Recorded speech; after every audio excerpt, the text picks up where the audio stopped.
Shanghai सहयोग संगठन एक परिचय। शंघाई सहयोग संगठन, जिसे एससीओ के नाम से भी जाना जाता है, एक यूरेशियाई राजनीतिक, आर्थिक और सुरक्षा गठबंधन है। इसकी स्थापना 2001 में हुई थी। यह दुनिया का सबसे बड़ा क्षेत्रीय संगठन है जो यूरेशिया के 2/3 से अधिक भूभाग को कवर करता है। एससीओ का उद्देश्य आपसी विश्वास, सद्भावना और पड़ोसी देशों के बीच अच्छे संबंधों को मजबूत करना है। यह क्षेत्रीय शांति, सुरक्षा और स्थिरता को बढ़ावा देने के लिए समर्पित है।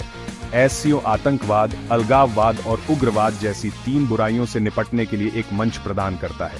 यह आर्थिक सहयोग, ऊर्जा सुरक्षा और सांस्कृतिक आदान प्रदान को भी बढ़ावा देता है। एससीओ यूरेशियाई क्षेत्र में एक महत्वपूर्ण शक्ति के रूप में उभरा है।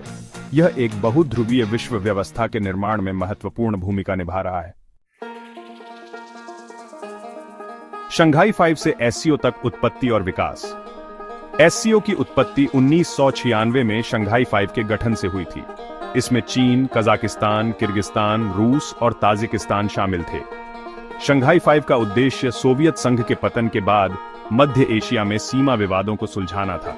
इस समूह ने सैन्य अभ्यास और खुफिया जानकारी साझा करना शुरू किया। 2001 में उज्बेकिस्तान शंघाई 5 में शामिल हो गया और इसका नाम बदलकर शंघाई सहयोग संगठन यानी एससीओ कर दिया गया। इसके साथ ही संगठन ने सुरक्षा सहयोग से परे अपने जनादेश का विस्तार किया। 2017 में भारत और पाकिस्तान एससीओ के पूर्ण सदस्य बने। यह संगठन के इतिहास में एक महत्वपूर्ण मोड़ था। एससीओ के उद्देश्य शांति, सहयोग और विकास। एससीओ के उद्देश्य अपने सदस्य देशों के बीच आपसी विश्वास और सद्भावना को मजबूत करना है। यह क्षेत्रीय शांति, सुरक्षा और स्थिरता को बढ़ावा देने के लिए प्रतिबद्ध है। एससीओ आतंकवाद, अलगाववाद और उग्रवाद का मुकाबला करने के लिए एक मंच प्रदान करता है। यह संगठित अपराध, मादक पदार्थों की तस्करी और साइबर अपराध जैसे पारंपरिक और गैर पारंपरिक खतरों से निपटने के लिए भी काम करता है। एससीओ आर्थिक सहयोग को बढ़ावा देने और व्यापार और निवेश के लिए एक अनुकूल वातावरण बनाने का प्रयास करता है। यह ऊर्जा, परिवहन, दूरसंचार और कृषि जैसे क्षेत्रों में सहयोग को बढ़ावा देता है। एससीओ सदस्य देशों के बीच सांस्कृतिक आदान प्रदान और लोगों से लोगों के बीच संपर्क को प्रोत्साहित करता है। यह शिक्षा, विज्ञान, संस्कृति और पर्यटन जैसे क्षेत्रों में सहयोग का समर्थन करता है। एससीओ परिवार, सदस्य और पर्यवेक्षक। एससीओ में वर्तमान में 8 सदस्य देश हैं। चीन, भारत, कजाकिस्तान, किर्गिस्तान, पाकिस्तान, रूस, ताजिकिस्तान और उज्बेकिस्तान। ईरान 2023 में संगठन का 9वां सदस्य बना। एससीओ में 4 पर्यवेक्षक राज्य भी हैं: अफगानिस्तान, बेलारूस, मंगोलिया और ईरान। पर्यवेक्षक देशों को एससीओ की बैठकों और गतिविधियों में भाग लेने का अधिकार है। एससीओ ने 6 संवाद भागीदारों को भी मान्यता दी है: Azerbaijan, Armenia, Cambodia, Nepal, Sri Lanka और तुर्की। संवाद भागीदार एससीओ के साथ विशिष्ट क्षेत्रों में सहयोग करते हैं। एससीओ की सदस्यता और पर्यवेक्षक स्थिति के लिए कई अन्य देशों और अंतर्राष्ट्रीय संगठनों ने रुचि व्यक्त की है। सेक्शन 5, एससीओ की संरचना, एकीकरण और समन्वय। एससीओ एक बहुस्तरीय संरचना वाला एक जटिल संगठन है। इसके शीर्ष पर शिखर सम्मेलन होता है, जो संगठन का सर्वोच्च निर्णय लेने वाला निकाय है। शिखर सम्मेलन में सभी सदस्य देशों के राष्ट्राध्यक्ष या शासनाध्यक्ष भाग लेते हैं। यह सालाना आयोजित किया जाता है और एससीओ की नीतियों और गतिविधियों की दिशा निर्धारित करता है। शिखर सम्मेलन के बाद सरकार के प्रमुखों यानी सीओजीएस की परिषद का स्थान आता है, जो संगठन के काम की देखरेख करती है। सीओजीएस साल में 2 बार मिलता है और शिखर सम्मेलन के फैसलों को लागू करता है। एससीओ सचिवालय संगठन का प्रशासनिक निकाय है। यह बीजिंग, चीन में स्थित है और महासचिव इसकी अध्यक्षता करते हैं। एससीओ में क्षेत्रीय आतंकवाद विरोधी संरचना, जिसे आरटीएस भी कहा जाता है, जैसी कई विशेष एजेंसियां और निकाय भी शामिल हैं, जो आतंकवाद का मुकाबला करने में सहयोग को बढ़ावा देते हैं। सेक्शन 6, एससीओ शिखर सम्मेलन, सहयोग के मील के पत्थर। एससीओ ने अपनी स्थापना के बाद से कई शिखर सम्मेलन आयोजित किए हैं। इन शिखर सम्मेलनों ने सदस्य देशों के बीच सहयोग को गहरा करने और क्षेत्रीय और अंतर्राष्ट्रीय मुद्दों पर संगठन के रुख को व्यक्त करने के लिए महत्वपूर्ण मंच के रूप में कार्य किया है। 2001 में शंघाई में उद्घाटन शिखर सम्मेलन ने एससीओ की नींव रखी। इसके बाद के शिखर सम्मेलनों ने आतंकवाद का मुकाबला करने, क्षेत्रीय सुरक्षा को बढ़ावा देने और आर्थिक सहयोग को मजबूत करने के लिए ठोस उपाय किए हैं। हाल के शिखर सम्मेलनों ने बदलते भू राजनीतिक परिदृश्य में एससीओ की भूमिका पर ध्यान केंद्रित किया है।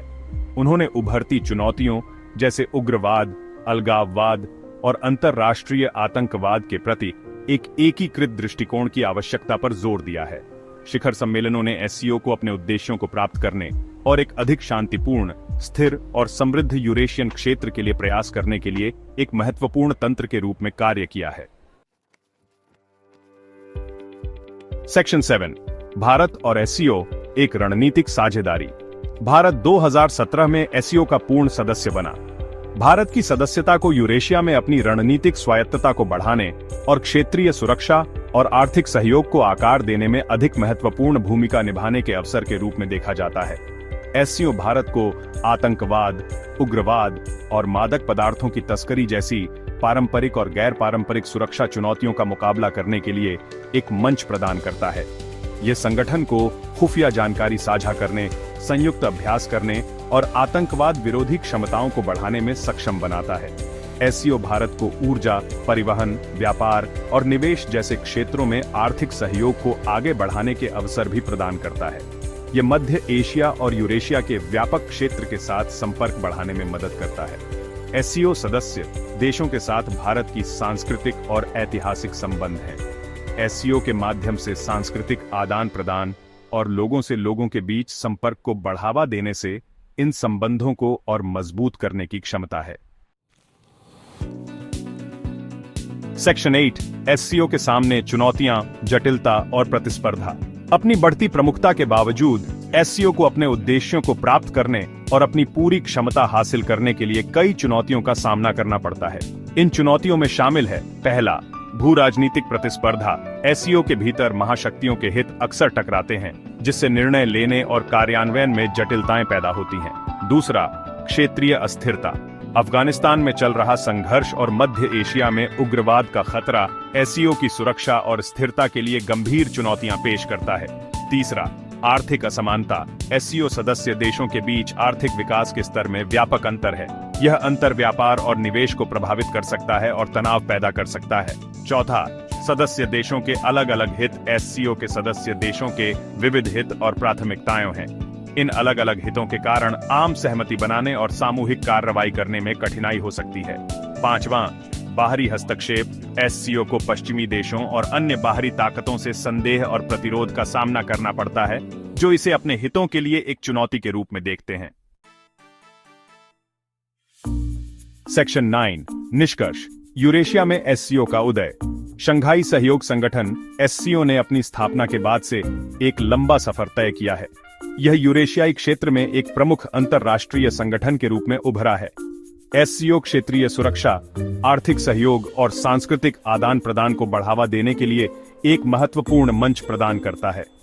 यह एक बहुध्रुवीय विश्व व्यवस्था के निर्माण में भी महत्वपूर्ण भूमिका निभा रहा है।